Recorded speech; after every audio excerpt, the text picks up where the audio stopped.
Welcome, community. This is Binarai here for another Raptoreum weekly update on the 19th of November 2025.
Make sure you're at our Discord, the link's to the top right of the stream. About another 10 minutes and we'll get started with the stream.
Make sure you follow us on X. We're also on Instagram. We're on Threads. We're on Reddit. We're on Medium. We're on Facebook. There's loads of groups on Facebook. And obviously make sure you're at our Telegram channel as well. That's at Raptoreum with 2 M's on the end.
Cuban jargon to see you, bro.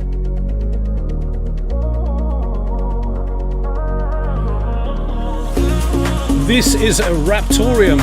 We are pioneering UTXO DeFi.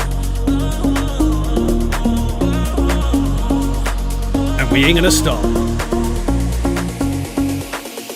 I guess that you'll never know.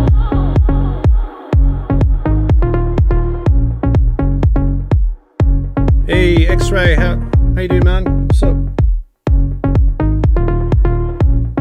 Don't forget, if you got any questions for us, make sure you send them to the YouTube channel or the Stream Party chat, and we'll answer absolutely everything.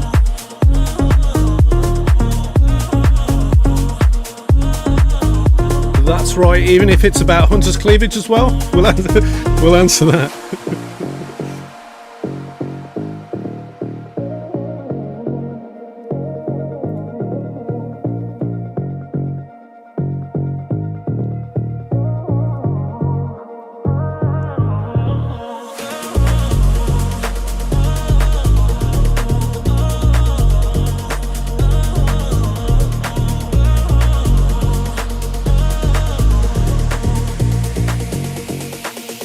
I guess that you'll never know.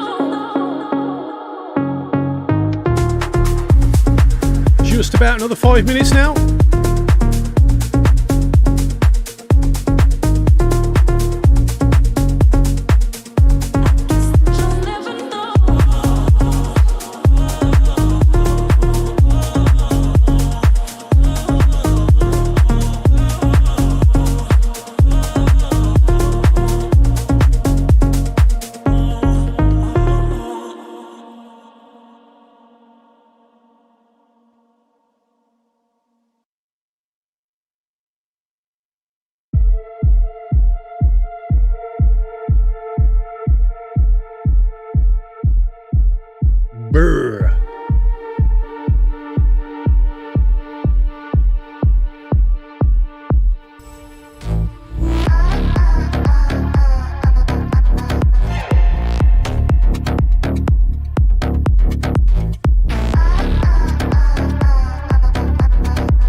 We are. Oh, I was going to say we are a little bit early, but no, we're not. We're bang on time. Yeah, there you go. Okay. Hello, Raptoreum community and the wider blockchain community. My name is Paul Mills, also known as Binarai, from Raptoreum Core. And to my right, we have Hunter. I seem taller than you, Hunter. Like, what's changed? Do I need to move? I've lowered my chair. Have you gone for the chilled out look? I'm slouching. I should not slouch. You need to get the logo in the shot. Well, here, let me adjust my camera a little down. How's that? There we go. That's better. Ta-da, right here. Okay, and also I think I need to put my light up just one touch to match. Yeah, there you go. Yours. There we go. Okay. Yes. So let's start again. Welcome to the Raptoreum update on the 19th of November 2025. It's an absolute pleasure to be here. My name is Paul Mills, also known as Binarai from Raptoreum Core, and to my right we have the almighty Hunter Schultz, who is better known as the strategic badass or the strategic director, whichever you prefer to call him. He will welcome either names. And whatever mood I'm in. And yes, so I'll start the stream off by saying, if you are watching the stream, please hit that like button so we can satisfy the YouTube algorithms and get further up the list. And it can't be bad, put Raptoreum in a place where you would like it to be. So please hit that like button. If you're not already a subscriber of this channel, please click that as well and hit the bell to be kept up to date with any more Raptoreum videos that we might put out in the future. After the stream ends, we usually do a little bit of RTM rain, where you, the viewer, can actually receive some coins after the stream, and hold on to them because they are precious if you do receive them. Where shall we do them today? Shall we do it on Discord or Telegram, Hunter? I think we did them on Telegram last time. All so right. We should do it on Discord. We'll alternate. We'll do it on Discord today, assuming that the Stacy wallet bot on the Discord is all right. What I might do is I might just do a bomb on the Discord because then that seems to work the best. So if you're not there on the Discord after the stream ends, then you're not going to be receiving your share of the magical RTM bomb. That's what we're going to call it. Also, we are on X as well. Please follow us on there. That's at Raptoreum. You get more short shooter or sharpshooter updates on X. We're on Facebook as well. There's many groups on Facebook. Some that we run and some privately run. They're quite active as well. So if you are watching on those groups, welcome, and it's a pleasure to have you part of our community. And I don't mention you nearly enough as I should. So thank you to you all in those communities. We're on Reddit, we're on Medium, we're on Threads, we're on Instagram, we're on all the major areas as well. So yes, so let's get this stream started. So Hunter, how are you? And what have you been up to in your real life? Real life?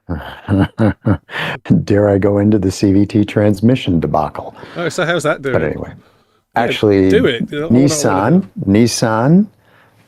We got word earlier, I think it was Monday, that they are going to cover our 2017 CVT transmission, covered under warranty, even though the warranty is expired. So we're finding out exactly if they're going to cover the whole thing or we pay a percentage. So is that basically them admitting that they know that there's something wrong with these CVT transmissions? They know, yeah. And what we're getting is the updated transmission that's replaced, starting in 2020, I think, something like that. So we just want to have the car for about a month and a half. So it's like, oh, great, wonderful. But anyway, people have a lot more pressing engagements and problems than our little transmission problems. So Other than that, what's been occupying my time has been well, everything related to Raptor Lock and what we're going to present this evening, which is, well, my time. And we're very excited about that, and more to come after you do your little, well, you got a lot to cover. This is going to be a really good update. There's a lot of good news and a lot of, so this is sort of the ta-da moment that we've been waiting for a long ass time. Yeah, absolutely. So go ahead, fire away. Yeah, so I did say to you, Hunter, real life stuff, yeah? I'm not saying RLIP is not real life, but, you know, That's my life. I've been focused on it. That's real life to me, man. How's the book coming on? The book is good. Is actually done well. I have now working on the ending. I added in what we're going to cover tonight, and I'm changing the open. Well, I already changed that. The book is, for those of you who don't know, is to explain the strategy that I came up with for using Raptor Lock, the most effective way for creators to prevent copyright infringement. And it is a strategy that essentially loops in for laws, in the U.S. federal laws, like wire fraud, which is not a normal thing in copyright infringement. So that's a big deal. And so I'm working on the ending, and endings are kind of you have to figure out a good way of looping in things, summarizing things, but not repeating the introduction. So writing's not easy. If you've never written a book, and I have written a book before, so it's not an easy prospect, especially when you're dealing with research and on top of that, the studying poor man's copyright, which is going right to proof of authorship. And so yeah, the book's coming along. I am changing the title to, well, I'm not going to say the title yet because I've got some things to do on it. I'm not going to say when it's going to be published, but soon. Not soon, but soon. There's one thing I have to do. I have to register it up in the Copyright Office along with something else that I've got in the works, which is something that I'll reveal after I do it. Yeah, so it's all good. Happy. David Aaron Morris wants to know if there's a picture of him in the book. No, we're a G-rated book. There's,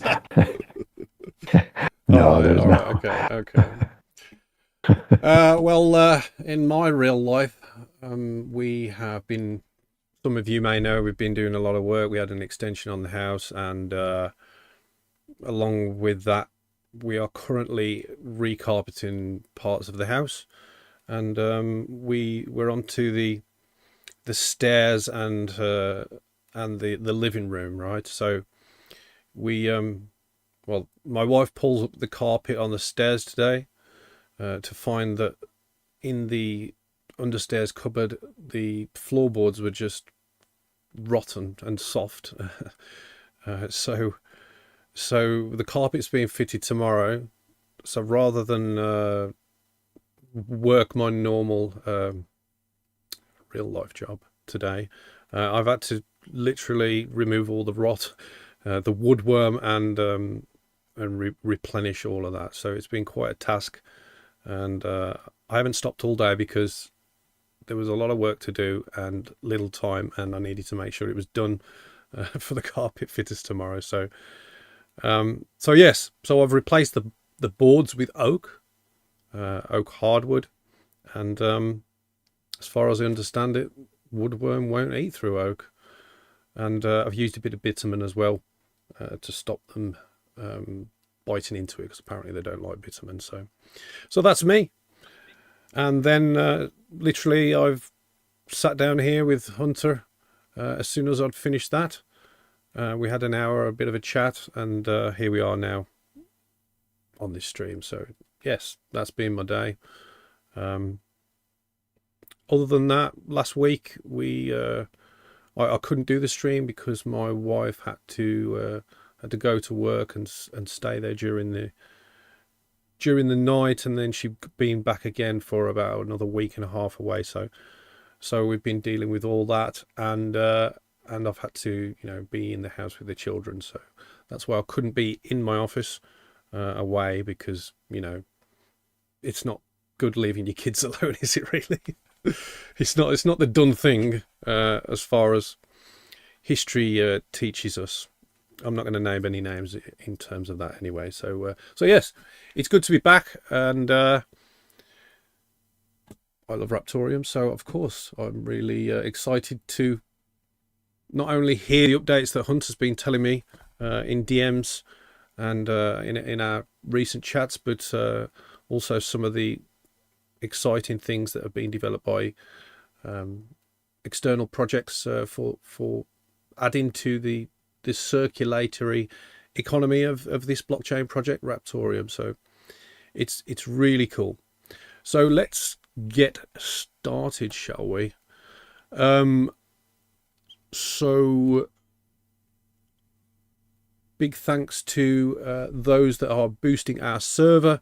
We have now regained our Discord server tag, so now our members can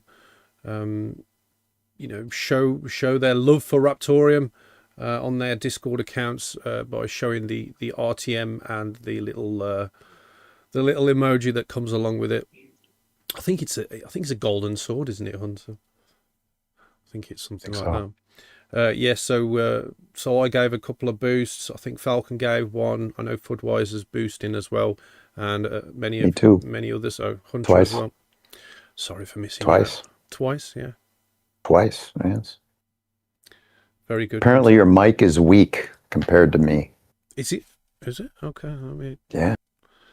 Let me have a look, see what's going on. Okay, my mic is right here. And let me check my settings quickly.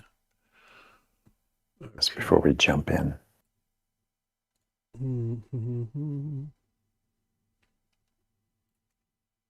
Thank you, Fudd.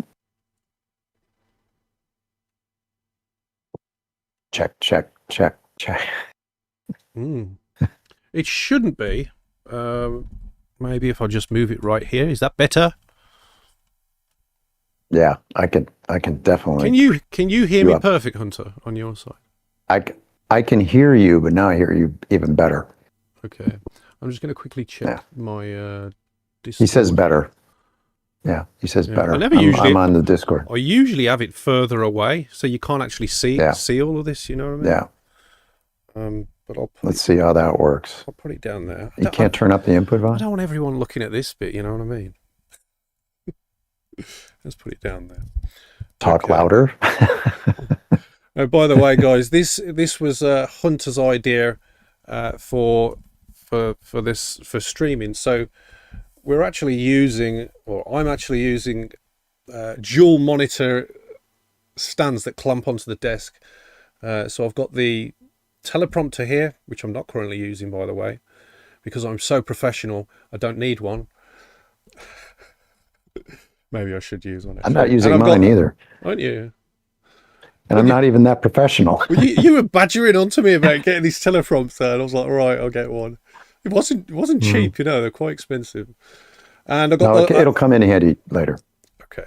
And I got the light connected to it as well. Yes. Yes. So that's how it is. But anyway, yeah, these are monitor stands, and you can really use them for streaming, which is really good.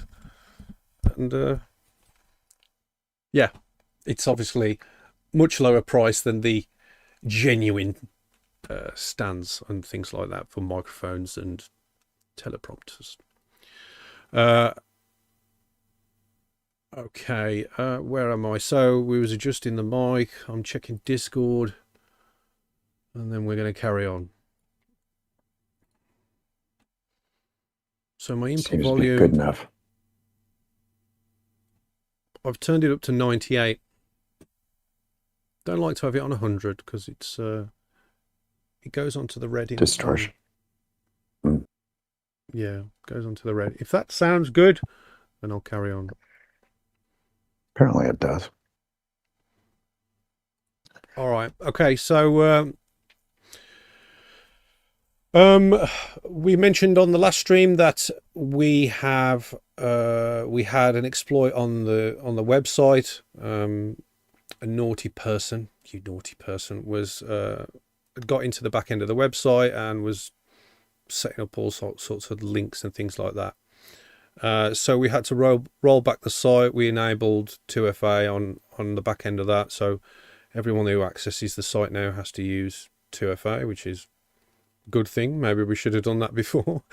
But yes, so because it was rolled back, a lot of the updates that we had recently added got removed because the image was from weeks before, as we didn't know when the exploit occurred, so we wanted to be safe.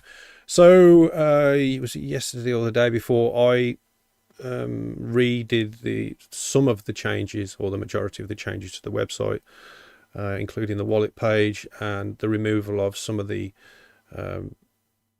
things such as inodes who ceased operations, and also Trade Ogre, who nobody's able to access Trade Ogre because of, I think it's some kind of case, isn't Canadian it? government. Canadian Yeah. government, yeah. So that's that. Would I be right in thinking because they've gone after Trade Ogre and have been able to take it down, does that mean it is based in Canada? It must be. It must be. The servers might have been based up there, or they had a corporation up there. Yeah. But I don't know why, but I thought it was Romanian. I don't know why. I thought it was Argentinian. I don't know why, but it's somewhere. No, I don't think anyone really knows because they were very secretive. But in its heyday, it was. Yeah. It was. I had no issues with it. I enjoyed using it, and it's just unfortunate that it went down. Anyway, moving on. You may have noticed, if you are part of our Discord community, that many of the channels, or the directories, if you want to call them, have either been removed or archived. We felt the need to really set a new foundation that we can build up from on the Discord. One of the issues that I've seen in my last almost 20 years of working on digital projects is that when we sort of divide people up into many different groups, it becomes a lot more sparse and less unified between members. So I decided to remove some of the groups that really weren't needed, such as Coffee Stop, and I almost removed the Tinfoil group as well, Hunter. What's your opinion on that? I almost did, but I thought if I remove that, that's going to cause a right load of issues for people. There are going to be a whole bunch of people having kittens over that one. I mean, I can't even access it at the moment simply because it's an over 18 group, and I don't really want to prove I'm over 18 on Discord. You know what I mean? So I don't want to do any of that. Oh, they take one look at me and gray hair and frick, come on, dude. It's just stupid. So yeah, I don't know what's going on that group, but I'm tempted to remove them. I'm sure they're alive and well. But yeah, anyway, so it's always good to set a new foundation to build up from in terms of our community management, and blockchain. If we think of community like blockchain doesn't really have any borders unless it's very centralized, and that's one of the intrinsic rules of the Bitcoin when it first was released, and it's also how we operate here at Raptoreum as well. So having a community without borders can't be bad, can it? So that's why we're doing it. That's why we're doing it.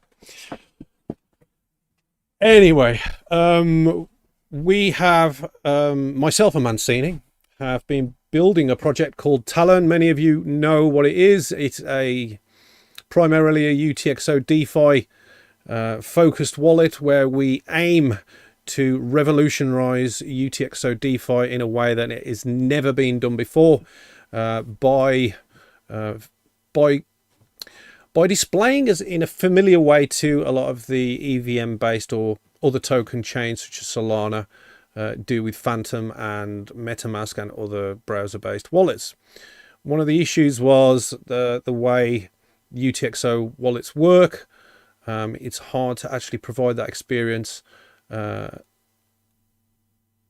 give that familiarity to current token users, but we wanted to solve that, and so we did.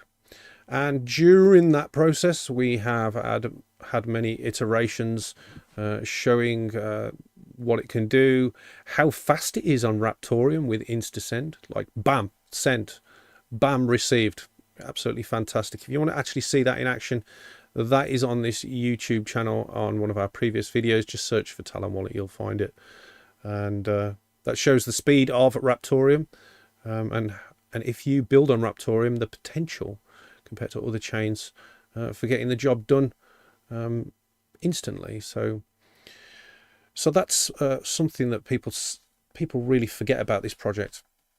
But anyway, moving on, we have been chatting a lot, myself and Mancini, and Talon is very close to its next iteration, and it's fantastic, and I'm so excited to get it out. We are, sorry, myself and Mancini are excited to get that out, and for you all to test as well. So I'll just summarize what's been done. So the entire transaction system is now finished. We have completed the transaction orchestrators and builders, which means the whole pipeline from the UI to the signer to broadcasting to the network is now fully working and designed for solid multi-chain support, not just OSMI or Raptoreum, for many chains out there. And this was important to accomplish, and to sort of make each chain attached to the wallet in exactly the same way, and have all the same functions, even though they're different sort of structures code wise. So we've managed to get many different chains on there for the next version. So there's major framework upgrades to Quasar, to Vue, Vite, and core packages. It's important for long-term maintenance work and requires refactoring to keep everything stable for both the browser extension and the mobile build. So that's coming next. After that, we will start building the network providers, which is a unified system for RPC communication and the foundation for DApp with wallet interaction. So basically the underlying glue and the connectivity between the wallet and the wider internet space and the wider applications and various things that people will build around the utility of the Talon wallet.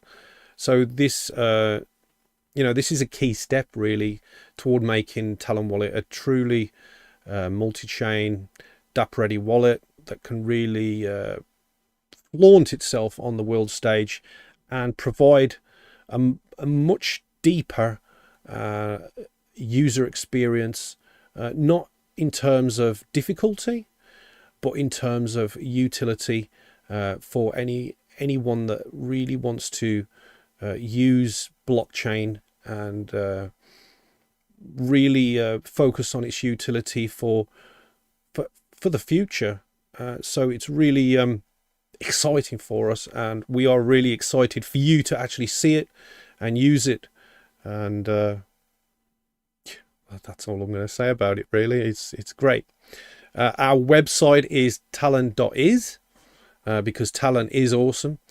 and the marketing for Talon.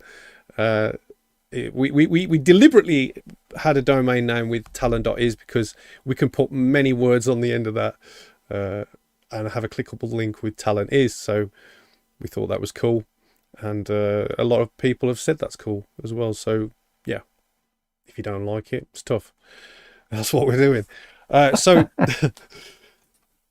yes, exciting stuff. I will reiterate, as I always do, this is a project separate to Raptoreum. It's nothing to do with any of the Raptoreum team. It's just myself and Mancini and our developers that are working with us on creating Talon Wallet. Bearing in mind the majority of the the development work is performed by Mancini, who is very skilled, and during his day-to-day work actually works in creating software with development teams for various things. The development team that's currently working on the software or has created parts of the software of Talon Wallet, the code, sorry, have actually built many high-profile professional banking applications that really need that security in place to provide customers with the safe knowledge that their funds are, safe and not going to get hacked and stolen. So it was important to us that the same sort of knowledge was brought into this Talon Wallet so that we could really be proud and really be confident that what we're giving out to you, the community, is something that we can trust ourselves, and we feel that you could too. So, and that's really important in blockchain, because you hear so many hacks and backdoors and exploits in all sorts of things. It is getting better these days, though. I will add, but it still has its issues. Now, I'm not saying that banking itself and fiat currencies still don't have their issues, because they do. Things are happening all the time with that as well. But if we wish to really push blockchain forward and bring the wider audience of the world into the utility of blockchain to improve their lives and improve the way that systems of the world work, then we really have to put focus on security and show why it's better.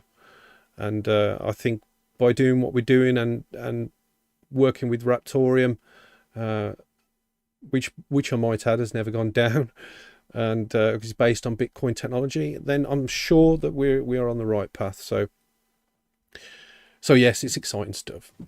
And I'm not going to say when that's coming out. We are just putting some final touches to that code base, and it's imminent. Oh yes. So Hunter messaged me the other day and felt the need to update our x.com bio to sort of focus on our current hard-hitting goals, I'll say. And so we've changed that. So if you go to X right now, I'll actually read it out to you. So the bio now says, evidence-grade blockchain empowering civilizations. RTM preserves heritage, protects IP, and also teaches future generations. So we can actually have an additional bio page, and according to what I've just seen on the bio area when we updated it. So we're going to add to that and make it better for you all as well. But we did keep the Linktree link, so you can access all of our links still by clicking the link in the bio on the X. Again, if you're not already on our X, that's at Raptoreum. Yep. So Hunter's going to talk to you about Raptorlock IP, and he might give you something special as well along the way to see. But in terms of Raptorlock IP, there is obviously marketing that's needed to make it happen. How big or how small that'll be, that depends on the budget, as does all marketing. But what I would like to do is touch upon some of the things that we're going to be focusing on in the coming week or weeks, as we are rolling this out with Small Paul. He's called Small Paul, but he's a bigger Paul than me. He's not small. He's not small. He's no. tall. He's tall. No, he's tall. not fat. He's tall. He's tall. So we are gearing up to give a full push out for PR news sites. So we've done it previously when we started the blockchain and went mainnet, and generally what it is we do a PR push. We'll do a few different posts set at a desired timestamp and day, depending on how the world is in that sort of moment in time based on historic data. The PR posts go out to over 300 different outlets, including Google News, Yahoo News, and many other tech-related and blockchain-related news sites as well. This is to maximize visibility for creators using the Raptorlock IP locking solution on the Raptoreum blockchain. So combined with targeted community content such as tutorials on the Raptorlock IP YouTube. Is that live yet, Hunter? I don't know. I don't think so. So it is going live, isn't it? I know that they've got the X up now, haven't they? Or small. Yes. So they, small Raptorlock IP is So the Raptorlock IP is on X. Yeah, so there'll be a YouTube going up as well for Raptorlock IP, but we will post content about it on here as well, because obviously it's a Raptoreum complementary project, and we do like to talk about anything that really complements the blockchain and uses the utility. So we're going to be doing tutorials, creator testimonials, cross collaboration with different groups or people that are focused in different areas, such as musicians or filmmakers, maybe even writers as well. So we're going to be doing some social media. We're going to activate the channels. As I said, we're going to activate the YouTube, Discord, the Twitter's been done, or X, sorry, and you're gonna have some live streams as well about that, and putting focus on how other people have interacted with it and how they've benefited from it as well along the way, because it's important to show people using it, and also it's important to do that as well, to learn how to make it better. So we'll build momentum. We're going to be driving awareness and show exactly how Raptorlock IP empowers you to timestamp, seal, and protect your digital assets. So it's exciting stuff again. So stay tuned. And if you are involved in anything creative, such as music or film making, or even just something small as creating samples, consider it. It's definitely the future. A lot of the heavy hitters in the space, such as the music space, who we have, Hunter especially has been chatting a lot with, they agree, and the general space is really excited to move forward and to really build upon something that's quite the mess at the moment, and to fix all of that. So check it out, raptorlockip.com. Anyway, Hunter Schultz, I think it's time for your big screen event, and it's time for me to adjust my headphones because it's gone off once again. Oh God, I need to just get a new motherboard, don't I? That's just what I need to do. Well, why not? But the thing is, right? It's almost Christmas. It's a very good motherboard, and I've always had the Intel Extreme sort of platform, and I've got the latest, even though it's old, it's still the latest Extreme Intel processor and motherboard, and it's it's really good. And so I don't really want to get rid of it, sort of thing, you know. Go wireless, Wireless, Bluetooth. yeah, but wireless, there's a small delay, isn't there? Just a tiny delay. It depends on, you got to find a low latent, real low latency, Yeah. and go that route. And I like these, they're Just comfortable. reviews. I mean, Yeah. the headphones work perfectly. It's just the socket, which is pretty Socket. bad. Anyway, time Well. for Hunter Schultz, Strategic Badass, on the big screen right now. Take it away, Hunter. All righty. Okay. We've been waiting a long time to do this. And IP has been on our radar now for well over a year. And we've done a lot of homework. We've done a lot of work to figure out where to start, where to move into. And I've said this before on I think the last stream, that we're really lucky in a way that we focused on music, which is one of the toughest IP areas to deal with because of all the metadata, which is data about data, that's used in the industry, and it is a mess right now. And part of the mess is that the data is being collected kind of haphazardly, and it would be much better if the data could be collected right at the creator. When the creator is ready to publish, they get their data all set, but they don't do that. And one of the reasons they don't is metadata is used in terms of rights, in terms of payment, and a lot of creators are very, they're artists, and they're not focused on money until the money really starts coming in, and then they get focused. But by that time, they're going back and trying to sort out all their metadata and figuring out who owns what, and they're playing Where's Waldo, and it's on this hard drive, it's on that.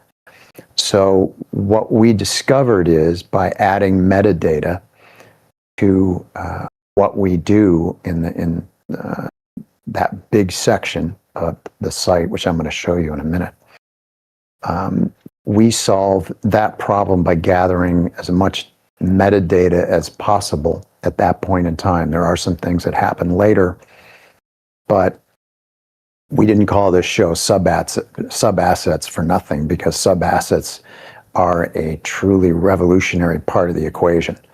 And superpower indeed, and really the master asset that an artist creates has a lot of the metadata in it. But from a legal standpoint, the sub-assets are great because you can update anything that happens to the master asset, which is locked in time, which is great for evidence, courtroom ready. And then you can, if there are changes, you just use a sub-asset in order to reflect those changes. Stay tuned on sub-assets, because they become even more important by something that we've been talking to our music people about. But in the meantime, we're focused on, we've been focused on how to get all that metadata into the master asset. And we've now come to the conclusion that we are going to use a form, an offline form, and then import it through XML. And generate an XML file in an Acrobat reader, and you can be able to import that into the master asset form. So that's some of the things that we've been working on, and that isn't quite ready for prime time. We're also getting some, I might have mentioned it the last update, but Small Paul got a very important piece of the pie done, and that was something called ISRC numbers. Every song has an ISRC number. And a lot of times when artists will upload something, they don't have that number. Well, now they have it. Now they'll be able to, if they don't have the number, they will be able to get it through Raptorlock, at least for US performing artists. And Paul's working on that now, Small Paul. Meanwhile, I'm thinking it's going to take a little time to get this set ready to go. It could take another week. It could take 4 weeks. It was too much of an unknown, and this is probably three or 4 weeks ago anyway. And I had read something about the old poor man's copyright, where you mail yourself via registered mail a copy of whatever it is you're trying to protect, and it's a myth. It's actually, I have yet to find a case that's been decided on the poor man's copyright. So my dad was even advised to do it for his invention, and he did, but it was basically a feel-good measure, but it's not really admissible in court, and it's a myth. So, but the thing is, the concept behind it had a lot of merit, because what you're doing is you're documenting creation. You're documenting how you created the product. For instance, in my dad's envelope, he had the story behind the creation of it. His mom was struggling with a can, and he invented a 6-in-1 kitchen tool. And so he talked about that, and he had drawings, and he had evidence of what he did to create it, the creation process. And so we're so well situated for that. And why not? I thought, well, why not take something that's in the strategy we mentioned in the book, my book on this. Within the strategy is it's a stealthy file. It's a file that kind of exists, and it's an unknown unknown, or a known unknown. And you don't know you just know it's on the blockchain. You don't know the date. You can't go in and search for it because the name is innocuous. I'm going to give you an example of one, but the point is, no one knows the date, the timestamp, and no one knows what's in the file. So for an infringer, it creates a little bit of fear, uncertainty, and doubt right there. Do I want to infringe this? Maybe not. So I came up with something called proof of authorship, POA for short. And proof of authorship will take those creative files, whether it's lyrics, copies of emails between collaborators, video of someone creating whatever it is you're protecting. And you'll be able to quickly go in and secure it on the blockchain in a protected file, in a protected way. And you have different ways of using this tool. I'm going to show you one, but it's a very powerful tool. Just this alone is very powerful. And keep in mind that the creator market is gigantic worldwide. In fact, one of the recent estimates I saw that by 2030, there'll be 1 billion creators, because the ability to create things is is just growing at an exponential rate. It's amazing. So you've got a huge potential market out there. Not everyone is going to want to do it, but for $5, it's a very inexpensive way to give yourself some hope that if what you've done connects, you've got a way of protecting it. And that's the critical issue, is being able to prove, not just with a timestamp. A timestamp just says, I registered at this time, but it doesn't prove that you created it. It's just like registering a copyright. It doesn't prove that you created it. Ed Sheeran found that out, the singer.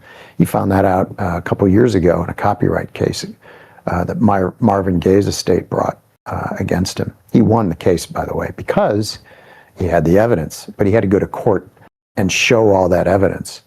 Whereas if he had a Raptor Lock IP created asset, he could have sent that to the opposing counsel and say, sorry, you're out of luck.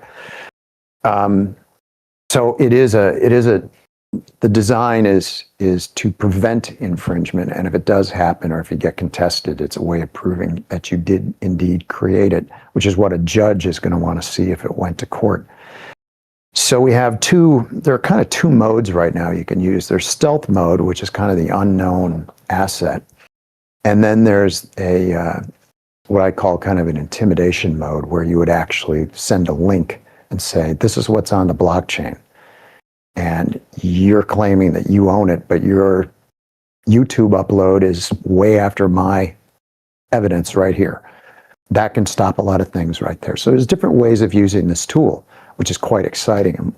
And I was just chatting with the two Pauls, Small Paul and Paul Binarai, about using a PDF file for voiceover artists. And we have a connection up in Mexico City who's deeply involved in voiceover. And I think in a couple of days I'll be writing her to talk to her about voiceovers and how we can help them. And I think we got a good way of doing it.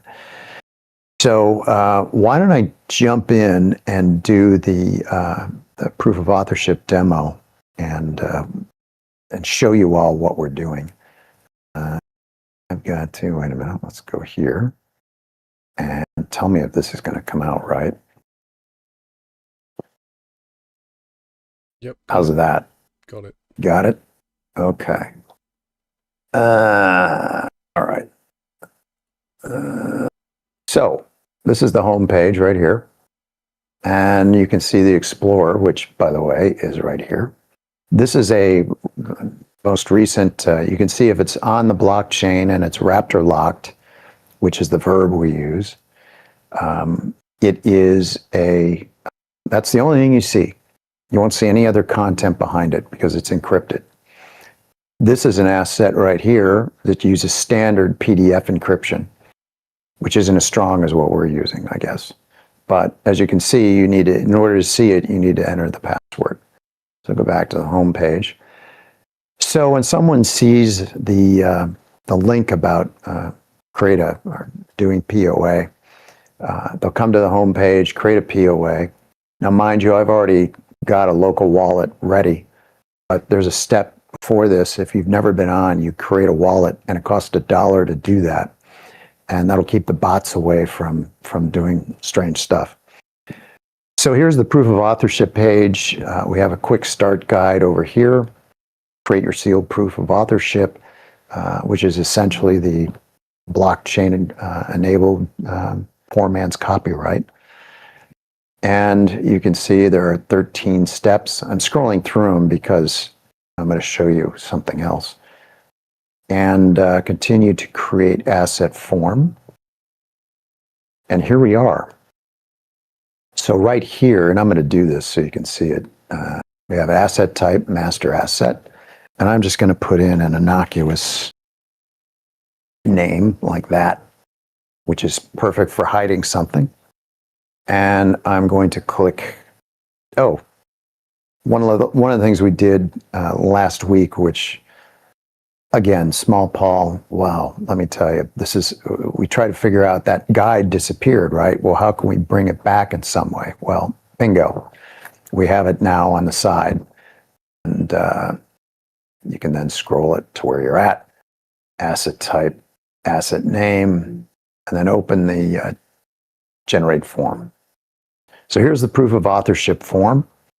And it gives you a little intro to what this is, and then you just upload your files. And one of the things we discovered is that I'm going to upload we can take a file. I've got 4 files here. You can see it's Panama related. There's one of the big locks, so the new locks. There's inside the canal. That's another photo up in Cologne. Can't see that, Hunter. Oh, you can't? Oh, no, okay. because it's only sharing that one window.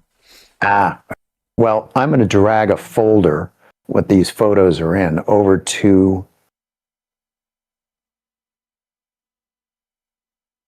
there.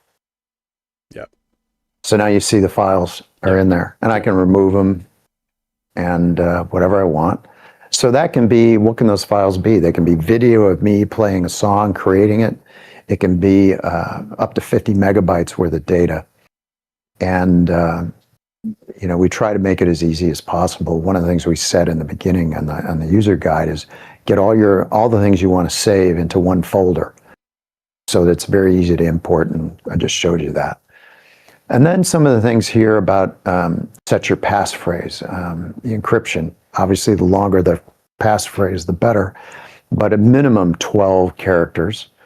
And I'm going to just do I'm doing something like that. Show. And I'm going to take that. Oops, where'd it go? I think I just went somewhere. Yeah. I think I hit a wrong key. Huh. There we go. Put that in again. We'll edit that out, Hunter, yeah? No, it happens. Stuff happens. I just won't go through it as fast. Okay, now I can hide that. And I've uploaded the files. There they are. I create an encrypt bundle. And you'll see it's going to save. It tells me I can save a copy of the file. I'm not going to do that. But now you can see here we have the encrypt file, download file. There is the file name right there. You can see how it's going to look in the blockchain. No one knows what's in it. And I can, if I have, for file management, I can choose different wallets if I have more than one wallet, which is good. And we would, if someone is doing a lot of this and wants hidden files, they have a separate wallet for each project they're working on. And so I hit continue. Now, here's where things get even more interesting from an evidentiary aspect. When you pay by credit card, you've added another layer of evidence.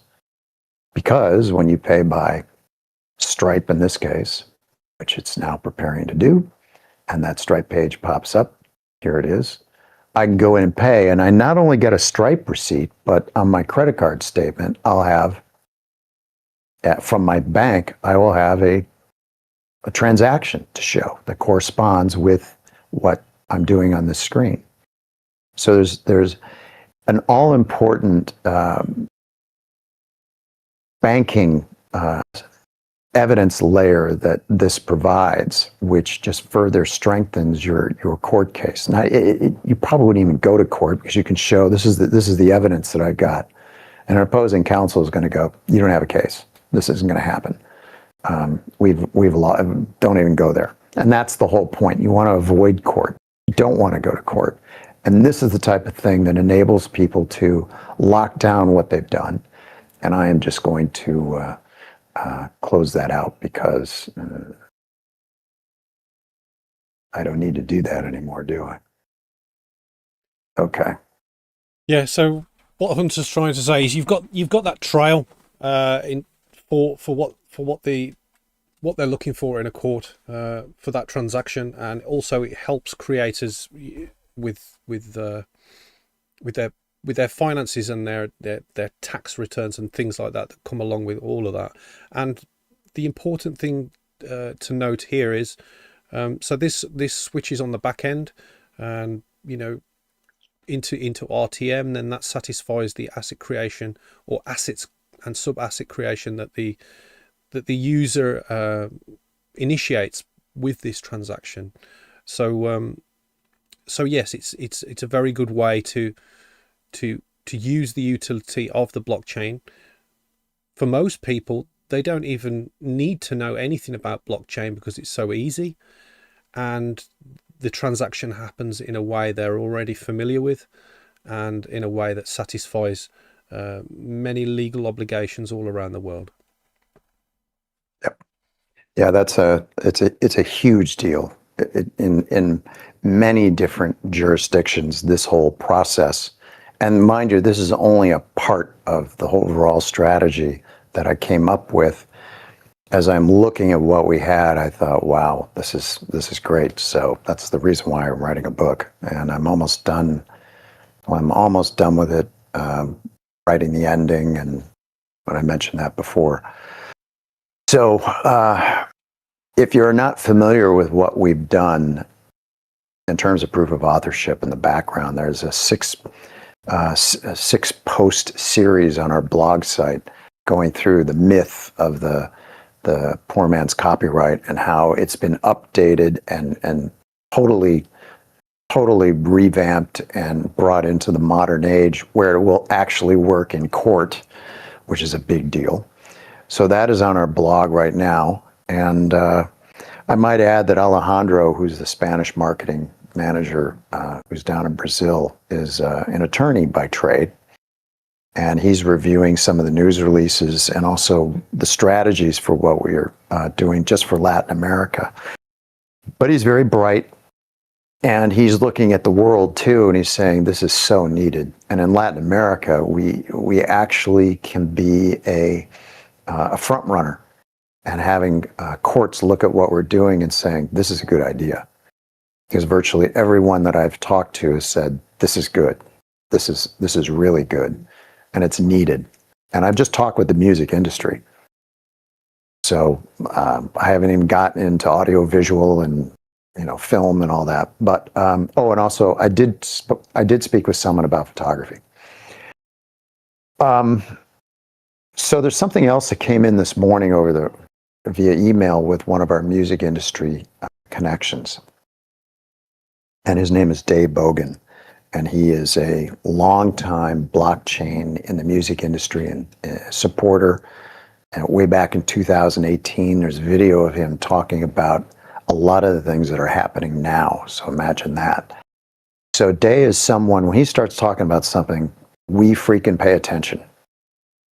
And we spent a good hour and a half with him on a call last month. And boy, are we on the same page. Now he works for the Music Licensing Collective. Yeah, Collective, I think it is, up in DC, I think that's where they're based. It's part of the US Copyright Office. And basically what they do is figure out who's owed what money. And they've got a big black box, is what they call it. And they paid out over $3 billion in royalties. They had to search down who owns this stuff, which is a big problem that the music industry has. And who's owed what. And so they help sort that out and pay things. So Day wrote an article on LinkedIn about a week ago on something called infinite licensing, using AI to create a license on the fly. I'm really, maybe, Paul, jump in if you think you can do this better, but it is truly a combination of AI and blockchain and the music, where you do a performance and the licenses are generated automatically using AI.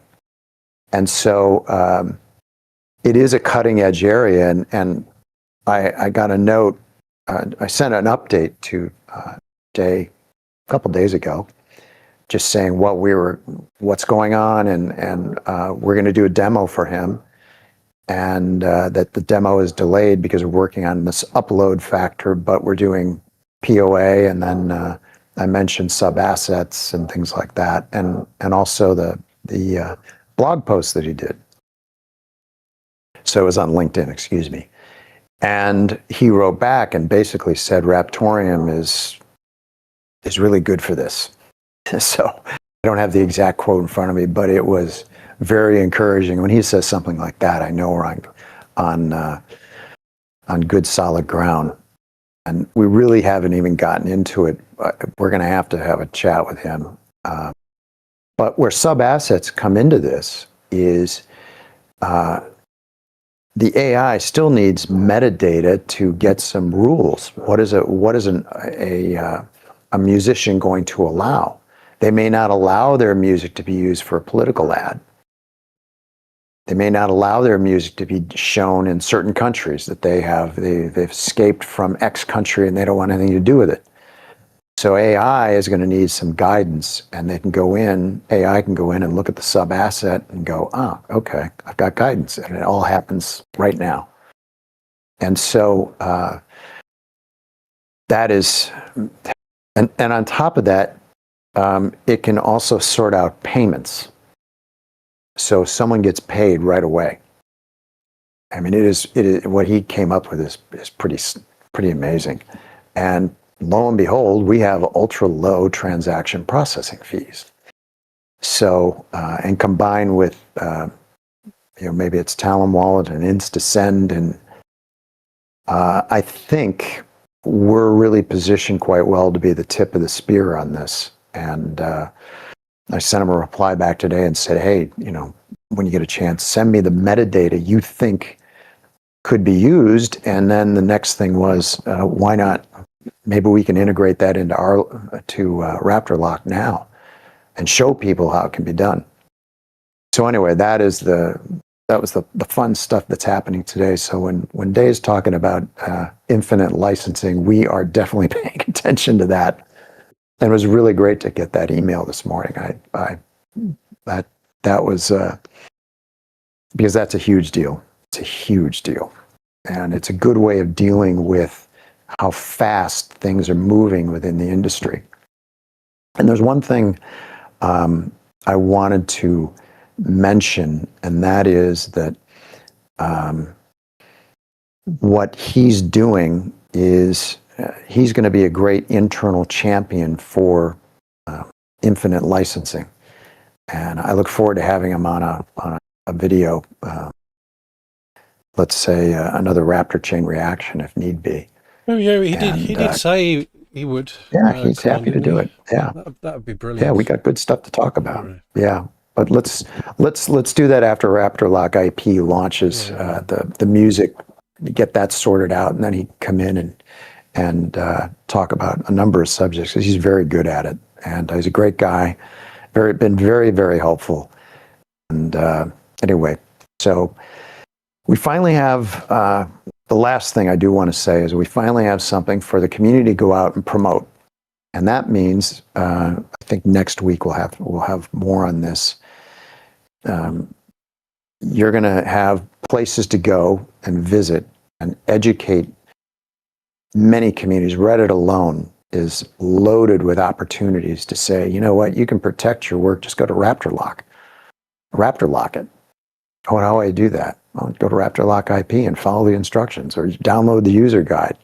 It doesn't take much, and so we're going to be working on how you as a community member don't have to just sit around and wait for something to happen. You can help make something happen, and we have enough community members to make a difference.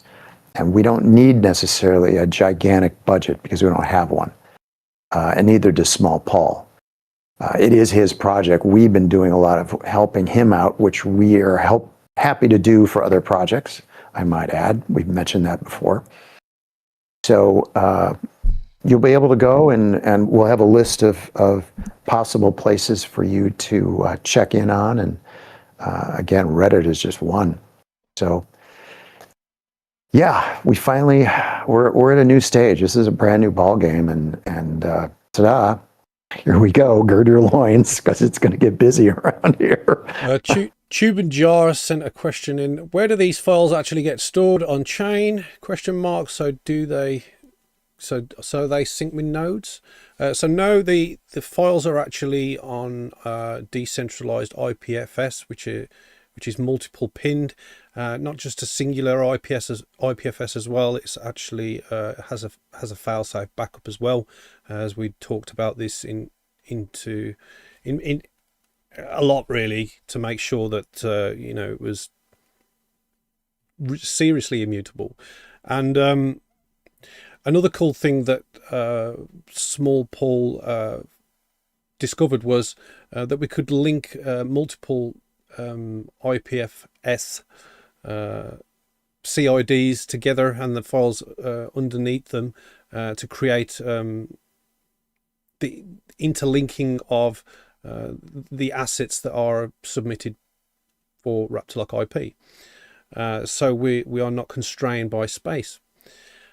Then another cool thing that was discovered that we talked about was, what if we could host the whole site in a decentralized way via IPFS, and now you can now access Raptor Lock IP via an IPFS link, which is actually a forward from a standard domain. So the site is there forever, basically. So when any updates to the site are made, then the CID is updated for that link. And yeah, so I think that's really cool, and it really sets a standard to other developers, really, on how they can deploy their website or their front-facing UI to users, no matter what the idea is. In this case, obviously Raptorlock IP, and not only is it setting standards in ways where it can utilize blockchain in very cool ways based on the utility that Raptoreum offers, but it's innovating in ways that you don't even see by the way the application or the website is deployed. So it's really nice to work with Small Paul, because he's open to suggestion, and he's also got the drive and determination and the knowledge as well to actually get that job done. So that's really cool. One of the things that one of the innovative things is the login assets. So the JSON is quantum encrypted onto the login assets, so you can actually deploy user experiences in a decentralized way with an asset on Raptoreum. So that's just one of the things. So it's really cool. That came out of his mind. that was you. Just, it came off the top. This is brilliant. Small Paul and I were like, wait, what? It just came out of his head. It took him about half an hour to understand what I was saying to it. Yeah, it took him a while, but it did. But at the end of near to the end of that call, he was like, you know what, I'm going to do that, and you're going to see it next time. So, and he did. It worked. And he did, and it worked. Yeah. So. Yeah. We have some more questions, by the way, on YouTube. All right. Before we do those questions, I'm just going to go through what Charlie and David, who are also in the core team, have mentioned. So Charlie says docs.raptoreum.com now redirects to learn.raptoreum.com. This has been put in place because the Docs WordPress site suffered a hack, which probably similar to the one on the main site. Actually, I'm not sure. Charlie's the man who knows all about that, which has been time consuming to track down and fix. So now learn.raptoreum.com was built to replace docs.raptoreum.com. So the hack has pushed that forward. And Charlie, are you gonna finish it? I know you're still working on it. It's been a while now, but yes. So it all goes to learn.raptoreum.com, and Charlie does actually say, if you would like to contribute to the doc site, please reach out to Charlie. You can reach Charlie on Telegram. He's in the main English-speaking Telegram channel and all the language channels as well. You can also reach him at our Discord server as well. The link is at the top right of the stream. That is discord.gg/Raptoreum. Charlie also mentions that Jamadi's head of marketing for Germany, and also a very skilled developer for many of our applications, be it back-end and also public-facing. He's working on a new Explorer that we've previously mentioned, which will eventually replace the current one, which, as you know, it clearly has many issues that we've talked about a lot on right along on many streams. So the APIs and the endpoints are being kept as close as possible to the original. So the services that rely on those, they should have little problem in the transition over to the new Explorer site when it goes live. So yes, that's a small update about that. And I wish Jamadi's all the luck, although he doesn't need any luck because he's very skilled in producing an amazing Explorer. And if you're watching Jamadi's, can you just add assets into that as well, so we don't have a separate Explorer for assets? Just put everything on a single Explorer. That'd be great. Well, he does Raptorus too. Yeah, he does Raptorus. Yeah, there's proof of what he does. Oh. And Raptorus is like a Swiss Army knife of anything to do with Raptoreum. I'm not going to go into entirely what it does because it does many things, but one of the things is distributing Raptoreum to community members on Telegram. which Yep. is something that wasn't done before until recently, when Jamardis hit that light bulb moment and created it. Yep. David has added some things for me to mention as well. He says the last bits are coming in place for the core wallet update. We are rehosting the last backup, depends, and it should all work in time for release in the coming week, barring anything going weird on us. So if David says in the coming week, what we should do is times that by 3, divide that by 2, and then times that by 20, and then I think we're in the right sort of area. I'm only joking. By Christmas. I'm only joking. I'm praying I'm praying it's in the coming week. Pressure's on. David, please. So it's it'd be really nice to have a new core wallet with some new features that we'll be able to tell you all about. And obviously one of the main things that we are focusing on in this new update is the certificates for the code that is delivered to you. So this means that when you are installing it on your PC, it doesn't flag as a virus, which is very off-putting for people installing the wallet when they want something to be secure and to protect their funds. And if they don't understand that the wallet doesn't have a virus but is being artificially flagged as having a virus, they may take a second guess about using it, which obviously is not something that we want. So it's really needed and really great to get that in place, so we can give that extra layer of trust for new users who are downloading and installing the Raptoreum core wallet. David also says, interest in the EdTech storytelling platform is growing significantly, and I have meetings in the coming week with the New Zealand distance learning department to see how we might be able to collaborate. David also says, Good stuff. Other than that, once Paul and Hunter, small Paul and Hunter kick off the massive push on Raptorlock IP, we will be incentivizing any original educational content on blogs, LinkedIn and Facebook. And there's more to come on that next week. And I, brackets David, should be on the stream then as well. That'd be really nice to have David on the stream. And Charlie, please come on the stream sometime. Chuckles, come on. I miss Charlie. When's Charlie going to come on? Okay.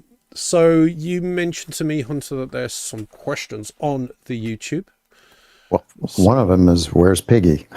So I'll check. Well, now you have an answer, Dario. Dario Salazar had that. Where's Piggy? So let's see. How much does it cost to get 50 gigabytes of space for video? Well, only 50 megabytes, and that's from Tube and Jar.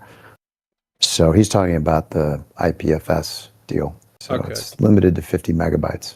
Yeah, limited to 50 megabytes, but you can bridge and piggyback different IPFS CIDs or instances to gain a much more larger storage for what you're protecting on Raptorlock IP. I think a lot of that process is still being solidified by Small Paul on delivery to the user. So we'll probably get an update about that and how to use it, and if you wish to store greater files. But I assume that storing a single file over a few different instances is not the easiest thing, Hunter, or am I wrong? I think it's easy. I'm assuming too that it's not real easy. Yeah. But anyway, let's see. Movie. He says it's really very exciting. Yes, it is. Been withholding a lot of excitement until tonight because it is a game changer for all of us. He also mentioned it is not limited by borders. Its use is worldwide, easy and practical, and that it's on a very good point to make, and that is cross-border protection and cross-border enforcement is a big deal within IP protection. And remember, this whole thing started a long time ago, just getting IP. IP was a good use case for this, for Raptoreum. So anyway, that's a cross-border aspect of this is huge. Dario's saying, what's wrong with Hunter's voice? What's wrong with it? Sound all right to me, mate. I have no idea. It's maybe a little hoarse because I've been talking a lot. You don't sound any different to me. Oh, yeah. Oh, Dario's saying, I don't speak English, but I'm waiting for the short films to translate. Okay. Well, Okay. there you go. Yeah. That could be it. Hopefully. By the way, they do YouTube videos now are in. There's an experimental feature in YouTube where they will do AI interpretations of our voices in certain languages like German, Spanish, and Bangla, and there are a few other that are in there, probably 10 or 15 languages now.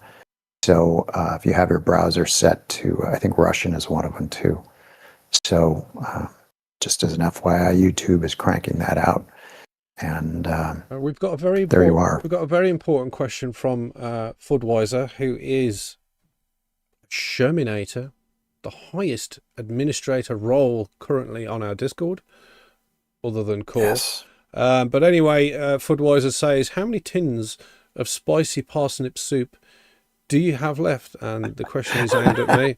What I will say, Fud, is I haven't actually devoured any of that fine nectar in about 3 or 4 months, probably more than that. We had quite It's a winter thing. It's a winter thing, and it is getting cold here, so I may crack one open pretty soon. But up until now, I haven't really been peckish to have any of that right now. They are in my they're in my out shed, my outhouse. And I might grab a couple and put them in the cupboard in the kitchen. You need to for those who are new here, you need to explain a little bit of the backstory behind these spicy parsnips. Okay, so I'll just keep it short and sweet. I went out and had a skinful, as we say here, and I was very drunk. I get home and I'm lying in bed scrolling through Facebook or something, and I noticed that there was an advert for spicy parsnip soup on a certain company who were advertising on there, and the soup was, well, I thought to myself at that time, that soup is so cheap, I'm going to buy some. So I went to their website, and the minimum order was like, I think it was like 20 or 30 pounds, and I ended up buying 89 tins of spicy parsnip soup, and I've still got soup. So if you are passing soup for everyone and you do want some spicy parsnip soup, I got you, bro. I got you. What I have found, and while consuming a lot of this soup, is you can't just consume the soup. You've got to change it up every time. So sometimes I've been adding a bit of cheese to it. Sometimes I've put a bit of onion in it or something like that, because the spicy parsnip soup on its own is quite the experience that I don't recommend in a copious amount. So that's that. So yes, I've still got soup, roughly 50 tins, I would say. Maybe more, I don't know. Need to count them. Yeah. All right. So okay, so we are on Coin Market League, where you can vote for us, and that's coinmarketleague.com. I voted today already, so yep, I did as well. If you go there now, coinmarketleague.com, you will see, in fact, I'll just drag it onto the stream. You'll see that Raptoreum is number one, where it should be, with a nice round 500 votes, and that's all general.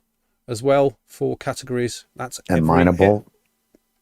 On every over every section on all things on that website. So that's really good. So Fudweiser, Falcon, who else was Tenacious doing it? D. Tenacious D, and Tenacious D. and everyone else that's really been pushing that. Thank you very much. And also to the community members who are powerful, I might add. Thank you for voting on coinmarketleague.com. We are also on minerstat.com as well. Let me just quickly have a look where we are on Minerstat. I voted there too. So if you head over to minerstat.com, you can vote for us on there. So if you do a search for Raptoreum, you can click vote on our profile, and that helps us get into the top rated coins section. Doesn't look like Fudweiser or Falcon's been putting much focus on Minerstat the last few days, because we're not currently on the main page, but I think it has recently reset. So I'm going to place a vote on there, and we'll see where we stand. So let's have a look. I do think it takes a little while for it to emerge on the top rated coin section.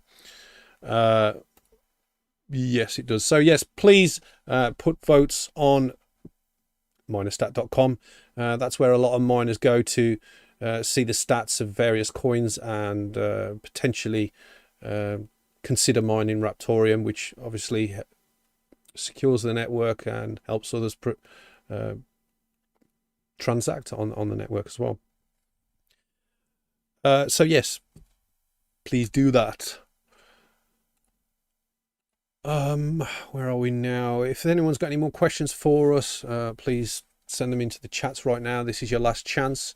We do have 4 levels of memberships on this official Raptoreum YouTube channel. The levels go from like 99 cents all the way up to, I think it's like $20. Big thanks to those that are already supporting us with a paid membership on this YouTube channel. The maximum membership actually allows you to have the biggest role on the Raptoreum Discord, which is it's the Rigatoshi role. Yeah, it is the Rigatoshi. Yeah. Which is the maximum role, and you get rain. You get rain for it. Yeah, so that's collecting real Raptoreum coins on the blockchain for having that role. But obviously there's some smaller ways you can contribute as well with the other 3 levels. Again, thank you to all those that support us on YouTube.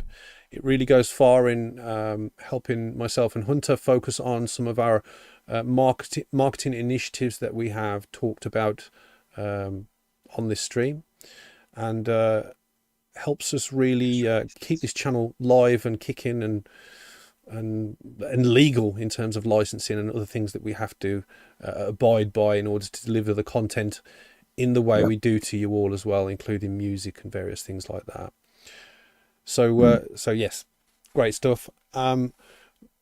I will also mention as well, again, we are on Discord. Obviously the link is at the top right of the stream. As you can see, that is discord.gg/Raptoreum. We're on X, which used to be called Twitter. That's at Raptoreum on X. We're on Instagram. We're on Threads as well with the same username, at Raptoreum. We're on TikTok. That's at Official Raptoreum. And obviously we're on YouTube because we're delivering this. We are live right now for you all right here. Please as well, if you haven't already clicked like, please do it now. It's really easy to do, and it really goes far. Like and subscribe. In fact, yeah, I'm not going to say anymore. Just look at that smile that Hunter's producing for you. You've just got to click like for that, haven't you? Yeah. And other than that, I don't think there's anything else we need to talk about. Is the Hunter?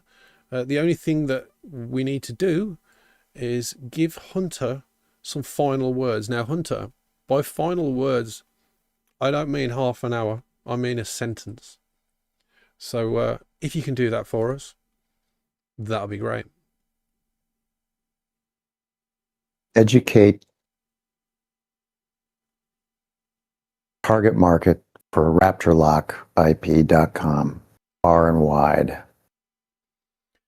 I've been Paul Mills from Raptoreum Core, and to my right, this is Hunter Schultz, the general badass of all UTXO blockchain. It's been an absolute pleasure to bring this YouTube stream to you all. We will hopefully be back the same time, same place, right here at YouTube on the official Raptoreum channel. Thanks for watching. Catch you later. Thanks, guys. Cheers.